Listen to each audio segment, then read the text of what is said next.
Hello all, Amanda here with Amanda Lynn Therapies. I'm here to talk about boundaries today. Why do we have them? What are they useful for? What even are they? We're like, yeah, we know what boundaries are, and then we forget a lot of the times the different categories and new categories and things that are always added or changing, and that we're constantly changing, and that our boundaries change within all the different relationships and dynamics that we're a part of, all the different hats that we wear. In the compassionate approach, being able to put our values first in order to define our boundaries is what then helps us be able to articulate what those things are, so we can use assertive communication, plan ahead, and be able to use central nervous system regulation, emotional regulation through communication skills while out in the world, even if others tend to push against us. So there's 6 different boundary types, from emotional, intellectual, physical, sexual, material, and time. There's also digital boundaries nowadays, being able to understand personal space and the difference between the two.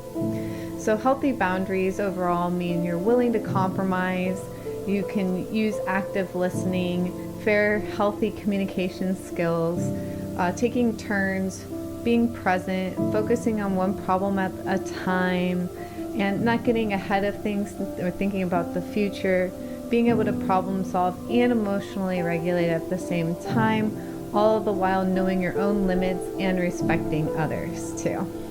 Somebody who might be more porous in different time or emotional boundaries might be somebody that says yes all the time, that doesn't consider that they have their own needs, that they have their own wants or desires. Being able to say, hey, can we make a compromise, or can we do it another day? Is there a trade? Is there a way that we can share instead in this idea, versus having to always go back to blame or shame or disagreeing. So being able to agree to disagree is one way to be able to communicate, and is a healthy communication skill. Now, aggressive or rigid boundaries come down to that my way or the highway sort of no personality. And that says we're not willing to compromise. There's really no give. Unless you want to do it their way, then there's no way at all. So in regards to communication skills, we know that if we're not in that prefrontal cortex, that we're in that limbic part of the brain, meaning it's survival part of the brain, anger, blame, shame, dysregulation.